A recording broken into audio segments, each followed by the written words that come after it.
I'd like to show you another encounter between Bobby Fischer and Bent Larsen.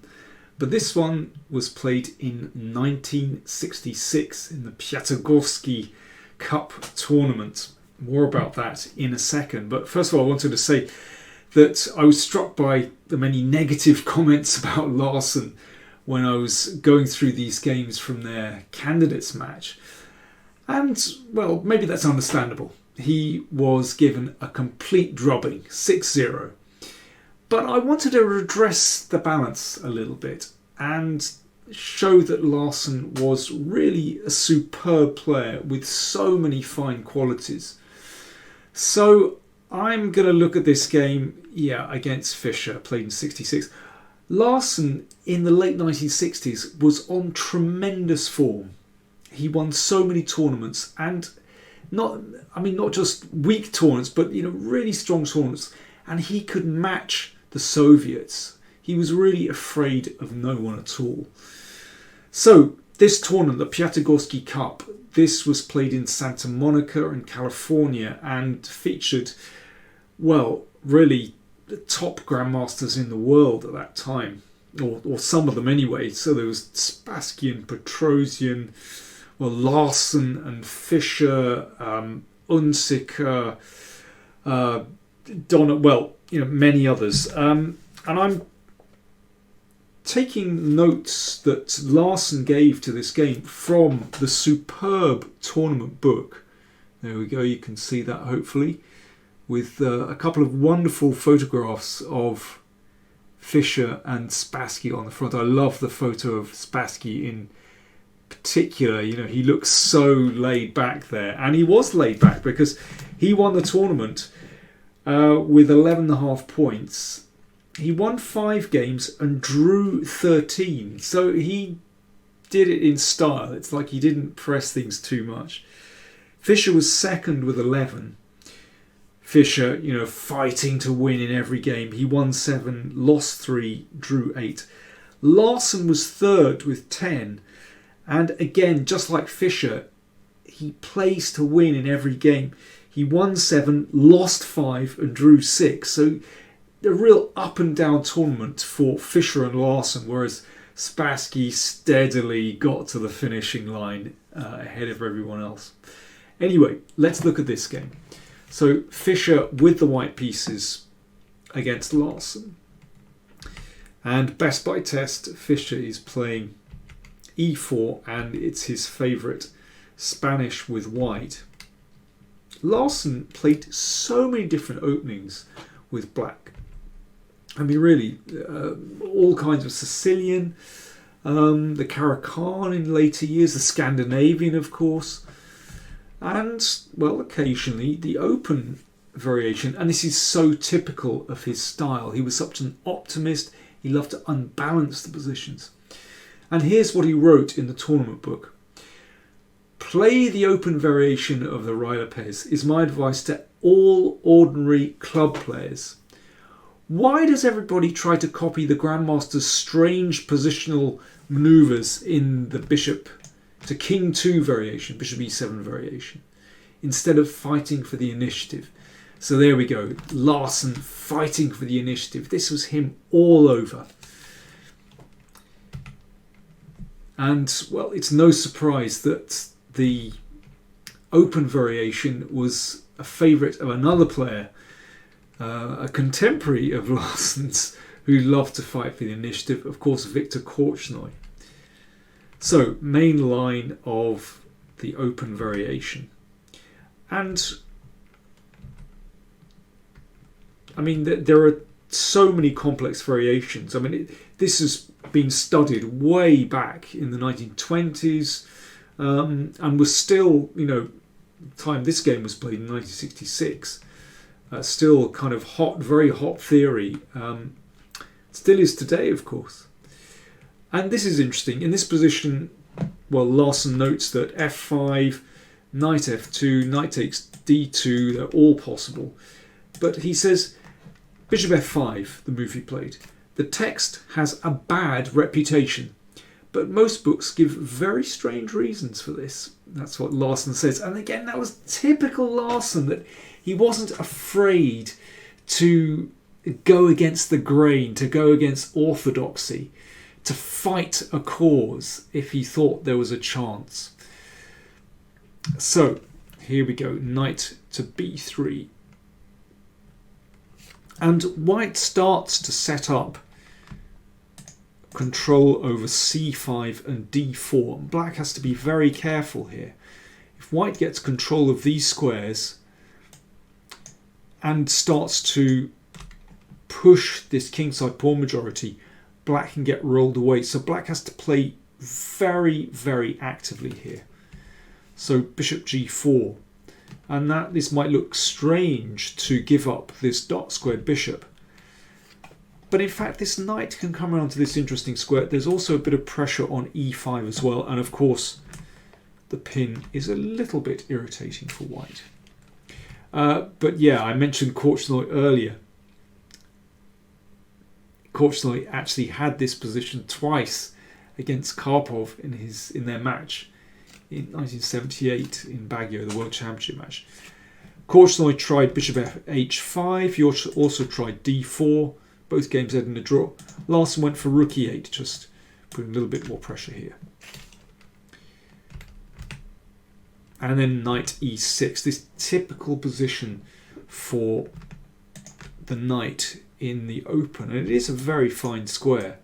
Looking at key squares around the position and blockading that e-pawn on e5 securely. But white has two very powerful bishops, or potentially powerful. And I've always enjoyed playing this as white, I have to say, because I just love the look at those bishops pointing at the king's side. But it is highly complex. Queen d3 from Fischer, threatening to take on h7. Now, this, to me, is a remarkable moment in the game. And again, absolutely typical of Larsen's character. He was not afraid to play controversial moves.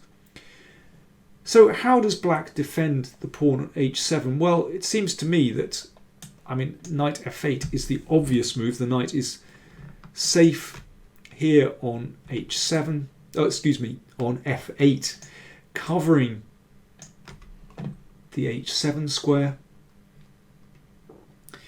There's a little bit of pressure here. So, for example, bishop here to support this pawn.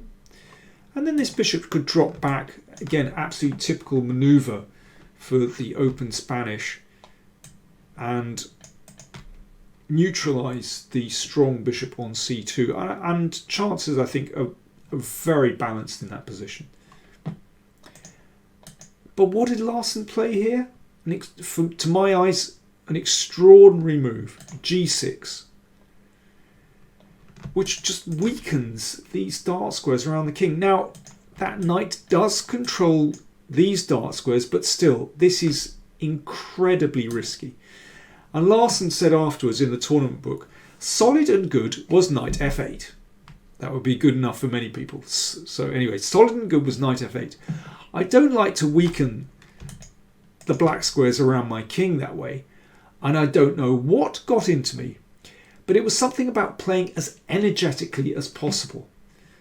Well, that's a remarkable annotation from Larsen. So he wanted to maintain the knight in a strong position. And also the bishop can cut back here. So it's a very ambitious move, but a really risky move. And Fischer immediately gets the bishop in to h6 around black's king. Now it's possible to play bishop f5 here to exchange off these bishops. I have to say that would be appealing to me, but Larsen obviously thought, well, the bishop is blunted, why bother? He played knight e7. So, it could be that the knight or the bishop come to f5, that's possible. But he's making room potentially for the pawn to come to c5 or simply to c6 to support the d5 pawn. That is potentially vulnerable if the rook comes over here. Knight d4. So this prepares to bring the queen back. Obviously, if that happens straight away, then the bishop could take on f3. And now bishop f5. So that knight, the bishop was kind of left dangling out on g4, so it comes back here. But of course, Fischer can simply take the second bishop off. So now we have a really intriguing battle between two knights against two bishops. Larsen, actually in his notes to this game, mentioned that he'd played a similar battle years before. He said against the 16-year-old Fischer. He also had a game where there were two knights against two bishops in some long end game where Fischer finally held a draw. And he said, I think that sort of gave him some courage to play this position. And it is a very double-edged position with two knights against two bishops. It's quite well known. A lot of Soviet players used to recommend this or believed that two knights could sometimes successfully battle against bishops. You see it in the Nimzo sometimes. And here it's another very important moment in the game. So Larsen is getting active.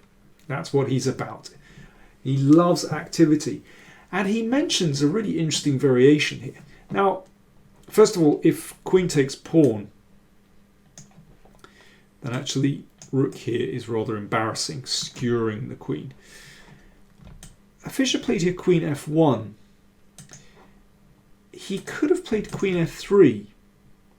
And Larsen mentions this variation. I should say that simply putting the knight back here to g7 is fine for black.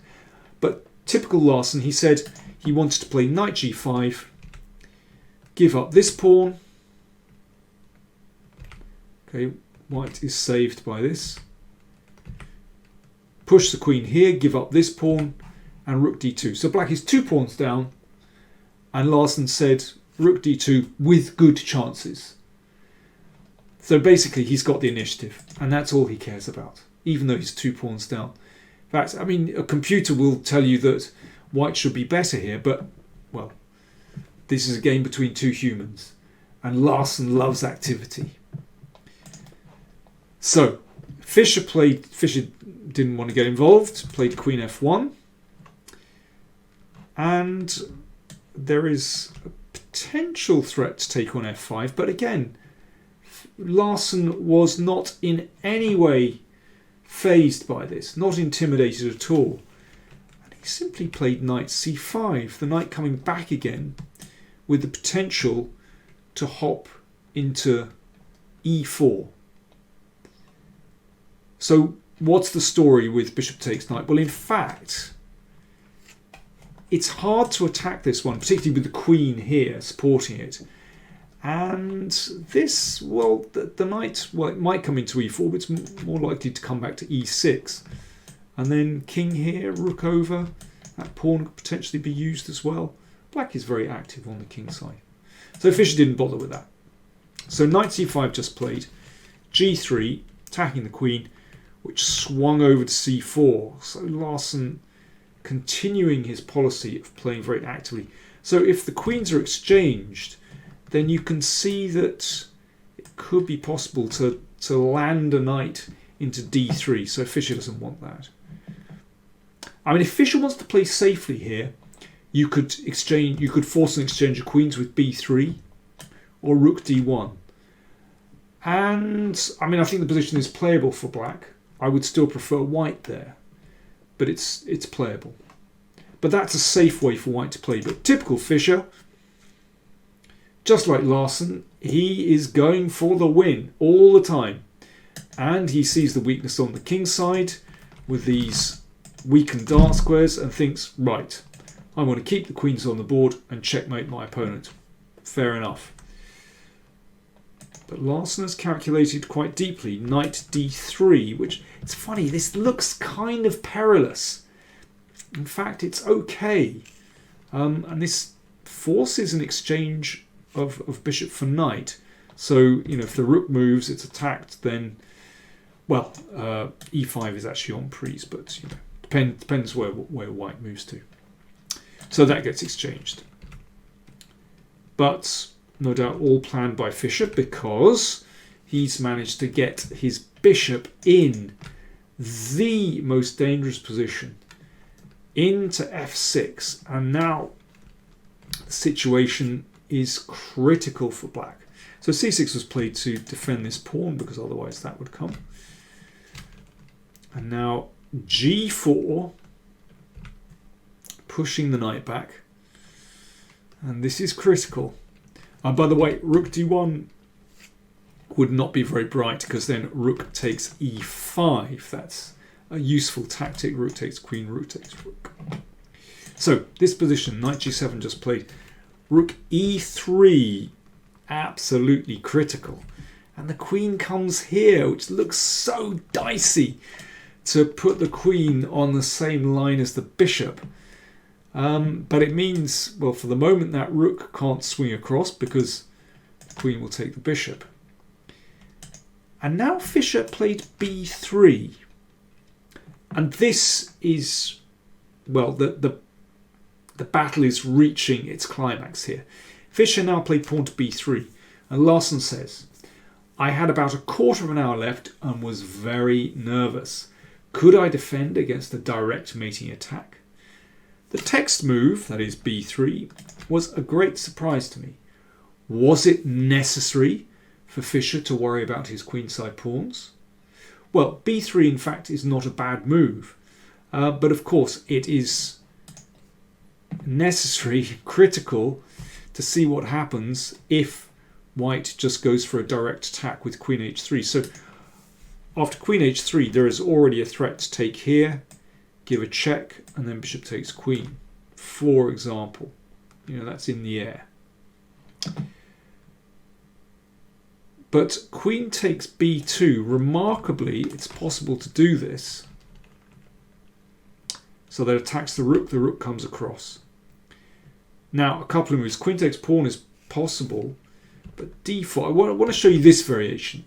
This is really beautiful. So d4. So the idea is that after pawn takes pawn, the queen will recapture. And actually, because the queen is hitting g4, that's irritating for white. So rook f3.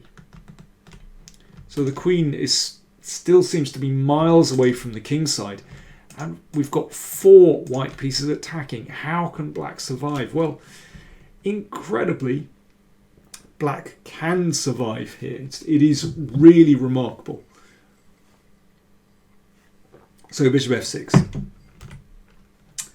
And now the threat is obvious. Queen takes pawn check, and rook h3. I mean, this is terrifying. Queen d2 defends, because after this and the rook check, then of course the queen can interpose. So here's a remarkable move.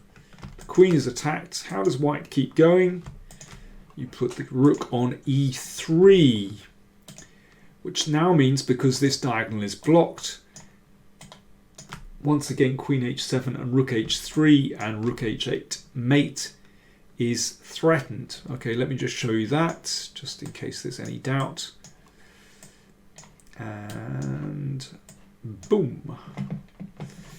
Okay, so back we go. So how on earth does black defend against this? There is a defense. Maybe you can spot it before I actually make the move. Too late. Knight f4. What a fantastic idea.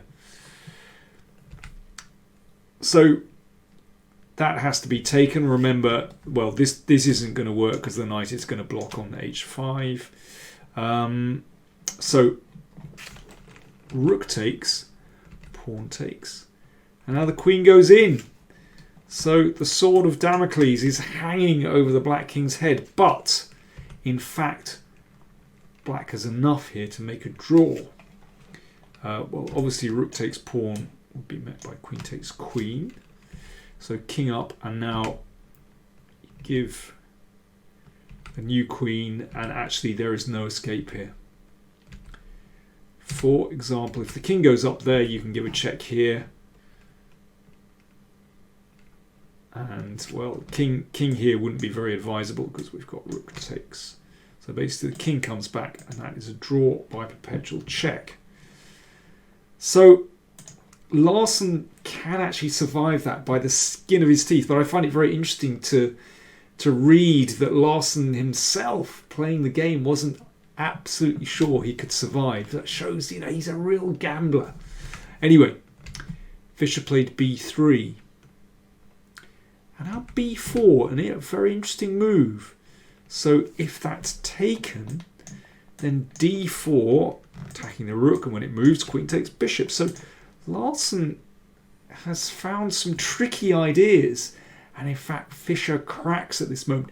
He's still okay if he offers an exchange of queens with f3, but instead he played queen h3. As Larsen said afterwards, it's hard to know exactly what Fischer overlooked. He must have overlooked some tactic. But after this, and knight e6, Fischer resigned. So he must have thought there was some checkmate here. But in fact, well, these pawns are just rolling down the board. If, for example, bishop f6, d4, well, you can see this is disastrous. I mean, maybe Fischer simply overlooked, because there were so many pieces on this diagonal. He probably simply overlooked that in this case, the queen can come back to defend. So anyway, in this position, Fischer resigned. I like that game very much from Bent Larsen. It shows what an optimist he was, and what a fighter, and how brave he was. He always had so much courage. I've got to say, I always enjoyed meeting Bent Larsen. He was great company, a fantastic talker. He could talk black into white.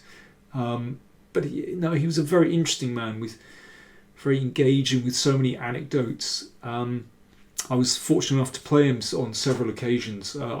First few times I got completely crushed by him. I was intimidated by him, actually, because he used to play, well, at least against me, he played his moves with kind of such confidence. After a bit, I began to find my feet, and I managed to win the game. But yeah, a great man and a great player. Hope you enjoyed that. Thanks.